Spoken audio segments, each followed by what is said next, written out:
How do you make room for a dream? Hi, welcome to another episode of Business Mindset Mastery. My name's Heather Gray. I'm a mindset and performance coach for business owners, leaders, and entrepreneurs. You can always find me over at choosetohaveitall.com.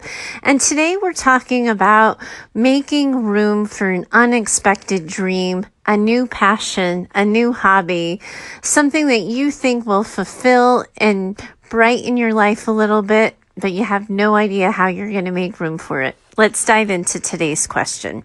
Hi, Heather. A friend of mine is an old client of yours from when you worked in Massachusetts. She quotes you all the time, actually, so in a weird way, I feel like we know each other. In any case, I've just come back from a coffee date with her, and she said I should ask for your advice and that you would answer it on your podcast. You will be popping my podcast cherry. I've never listened to one before. That's awesome. So here's where I could use help. The Boston Marathon was this past Monday, and I bailed on it. I trained for the past few months. I was in shape for it and knew what to expect. It was to have been my 5th marathon, but it was rainy, cold, and slushy, and I just didn't feel like I had anything to prove. I knew I could run the race, and I didn't want to be cold and wet for a few hours after this miserable winter we've had, so I just skipped it. At some point, marathon training lit me up. It was my whole world and greatest passion, but now I just don't care anymore. What I really want to do is train for an Ironman competition, and the bonus is that they happen to be in Hawaii, so the weather would be optimal. I've never swum in open water before with any seriousness, and only have a few bike races under my belt. This kind of endurance and strength test, well, this gets me excited. I just have no idea how I could do it. Where would I find the time, the money? My husband thinks it's an insane idea, and he's already implied a lack of support. This idea, though, Heather, it's not going away. I find myself researching open water swimming lessons, bike racing lessons, all of it. I find myself watching Ironman competitions online, and I love everything about it. I want in. I'm ready for a new passion and a new hobby, but I have a 7-year-old and a 3-year-old. My husband has a job that requires him to be out of town 10 to 15 nights a month. I coach a youth sports team, and I can't see past my responsibilities for something like this. Wow, this is really long-winded, but I guess what I'm asking here is, how do you choose a dream when you can't see room for it in your life? I just keep thinking I shouldn't bother. What do you think? Thanks. Oh my goodness. Hi, first of all, and please do say hi to your friend for me, and I'm so glad to hear from you both. That was something that really made my day when I saw this pop into my inbox yesterday. So thank you for that. And I am more than happy to pop your podcast cherry. And then if you email me back after you listen to this show, I will give you a ton of other podcast shows that you should check out, because I am quite the podcast junkie. But let's dive into your question here. So first of all, one of the things that I want to tell you and sort of remind you is, when you decided you wanted to run a Boston Marathon, I don't have this story about you that you were sitting on your couch after like weeks and weeks of inaction and low activity and suddenly decided, hey, that Boston Marathon they run every year in April, I think I'd like to give that a go. I think I'd like to run a marathon. My guess in my story is you started out as one of the morning or afternoon or evening joggers. You got into running. Maybe it was your way of working out, and maybe you were a treadmill junkie at one point. Then you realized you liked the open road, but you just started running. And then maybe you entered a 5K or a 3K, or maybe you entered your first 10K. And once you got those races under your belt, you started to think about the half marathon, your first half marathon. Then you said, well, if I get a half marathon under my belt, maybe I could actually go for a full marathon. And maybe, and you don't say this in your letter, maybe you've done marathons outside of Boston and you've explored other cities' races, but you didn't start at 0 and go to marathon. And the way you're thinking about this Ironman competition is exactly that way. You've never swum in open water with any seriousness. You have a couple of bike races under your belt. But other than that, you've never actually done anything that resembles an Ironman. And that is fine. But the reason why you can't picture yourself doing it, the reason why your husband can't picture you doing it, the reason why you can't see room for it in your life is you currently don't have a life that's making room for it. So I want you to think about finding out the training for an Ironman. And my guess is you've already Googled that up to Timbuktu too. But I want you to look at the steps. When people first start to consider an Ironman, where do they start? What are their first steps that they consider? How do they learn about open water swimming? How do they get into the bike race? How do they find the money for the equipment? Because I think that like Ironman competitions, have special kind of suits and stuff that can go from water to land and all of that. And you probably have to spend a good amount on a bike and all of that. But if you look at how do people begin, look there.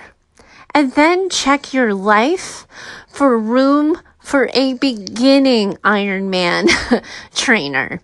See if you can carve out the time to learn the basics, to get started. Because at some point in time, your life wasn't built for morning jogging until you got up an extra hour early or put off couch time for an hour and got yourself on the road, got the sneakers on and got yourself going. So that's what I want you to think about. Figure out where you would need to begin to get yourself ready for Ironman consideration. What are the skill sets you need to learn? How do you need to learn them? And then schedule those things. Because my guess is we're talking about a couple of classes, or maybe we're talking about, my guess is in the online business world, my guess is you could Google and you're going to find some online courses.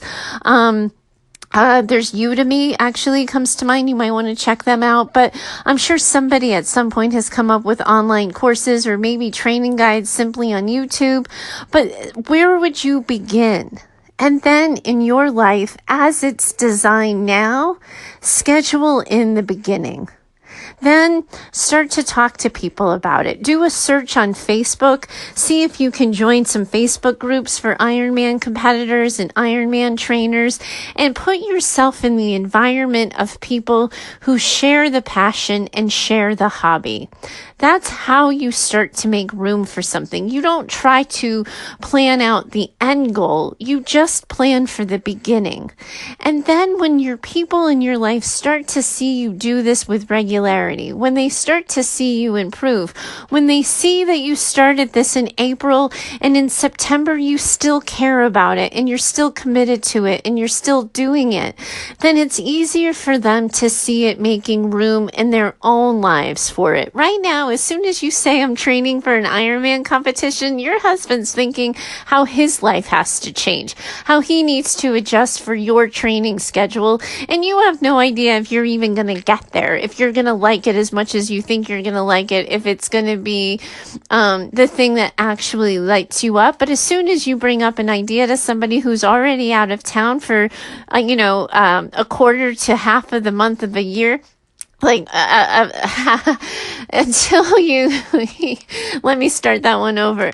But he's like out of town for like a quarter of the month or half of every month. He's only going to be thinking about how a change in your schedule is going to affect a change in his schedule. So don't go there yet. Give it a try. Put on the training wheels, so to speak. See what it looks like. Figure out, do you really love it? Does it really light you up? And then when you come to a place of getting better at it, of being able to own it, seeing yourself there, that's when you have the conversation with your loved ones. That's when you talk to your husband and say, listen, I know back in April 2018, you really didn't think I had a leg to stand on with this, but I've been training at this for months. I've been learning about this.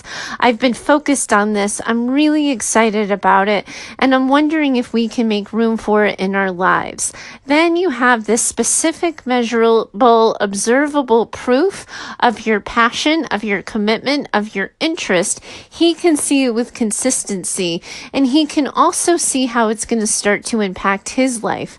Then you can have the conversation and say, obviously, a training schedule is going to affect both of us and it's going to affect our family. I don't want it to disrupt our family any more than necessary. I would want to work with you on a training schedule that makes sense. I'm willing to ask my friends for help. I'm willing to turn to my tribe for support in this, but I can't do this unless you have my back.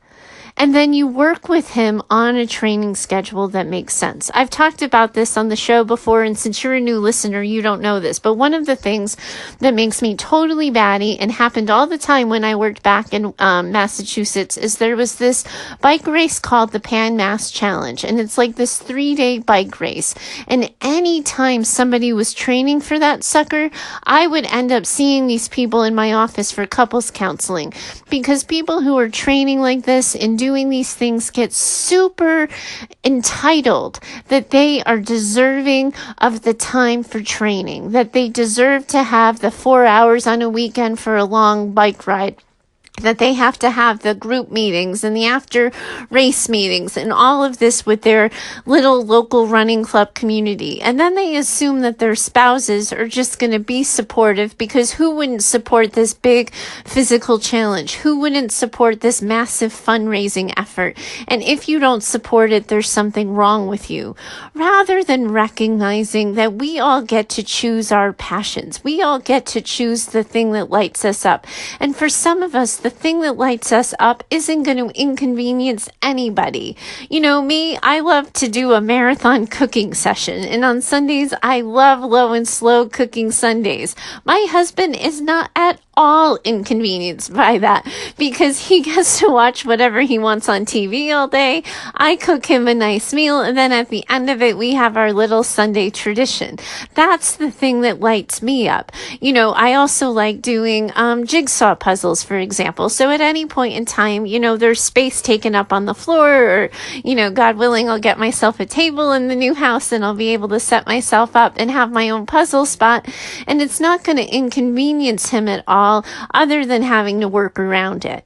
But if I get a hobby, like I did when I got into boxing, and back east, I had a regular boxing schedule. And when I was like super into it, I was boxing 6 days a week.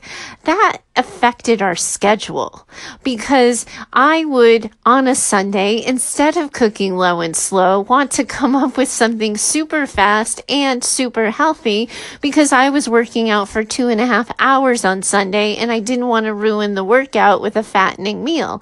So I had to have a conversation with him about it. First of all, because the gym expenses went up, but second of all, because suddenly my passion and my interest was taking away time that he was used to spending with me, and I was spending it with other people. Sure, some people are going to approach that dilemma and say that I was just entitled to do what I want and he needed to get used to it, etc., etc. But when you commit to a relationship, that's just total BS. Because when you commit to a relationship, you commit to having the hard talks. I'm sorry your husband didn't come out of the gate saying, yeah, baby, Iron Man, you can do it. But that doesn't mean he won't get there. But he needs to see specifically that it's something that really does light you up, that you're really committed on. He's going to need to know the specifics of a plan, particularly if it's going to start costing a lot of money, or an investment like a trip to Hawaii or something like that. But when you start the path, just like when you think back to where you started as a 3K racer or a 5K or a 10K, all of those different steps gave him opportunity to get on board, because at some point you did tell him, I want to run the Boston Marathon. I'm going to have to do these long runs that are going to take a couple of hours every other week or so. I hope you'll have my back and watch the kids.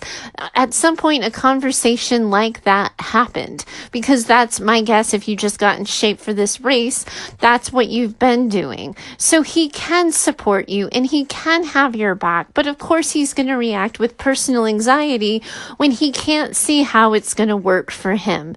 You absolutely can make room for this dream, because at some point you might decide that training for this is just more important to you than coaching the youth sports team. Or you're going to decide that you don't need those weekly coffee dates. Sorry, former client, but like you may decide that you don't want that for yourself because you'd rather give that free time to your training schedule. You will get to decide what moves and how things shift.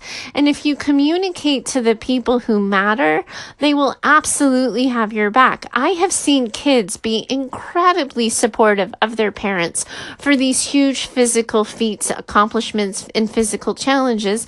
But you talk to the kids about it. You say, hey, all the while you've grown up, mom's been into running, and you've seen me do the track, and you've seen me do the treadmill, and you've seen me run the races.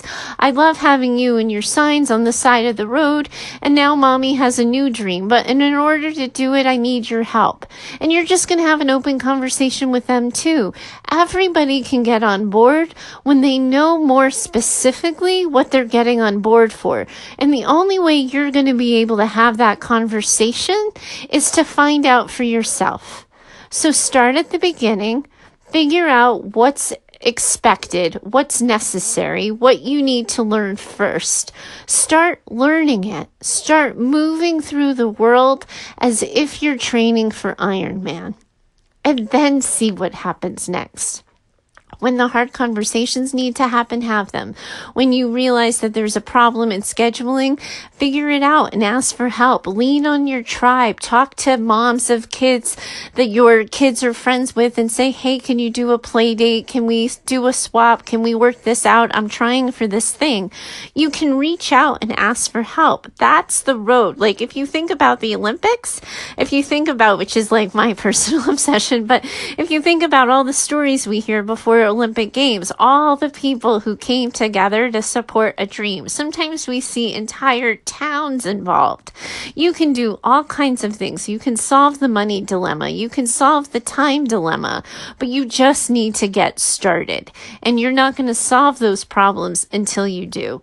So lace up those sneakers again, get going, figure out what you need to learn. And I really hope you have a source for open water swimming that's warmer than what you're going to find in Massachusetts. Holy hell, that's going to be a challenge unto itself. So thanks so much for writing in and reaching out. Again, please do say hi to your friend. It's so awesome when I get these little blasts from the past. I absolutely love it. It totally lights me up and makes my day. Thanks so much for reaching out. I hope that this answer helps you get started, and let us know what happens next, okay? Send me the update.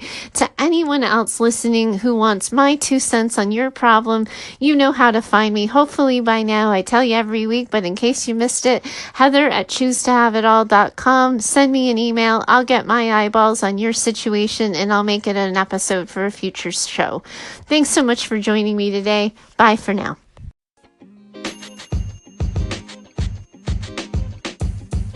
The podcast you just heard was recorded with Anchor. If you want to make your own, download the Android or iOS app completely free from anchor.fm/podcast. That's anchor.fm/podcast.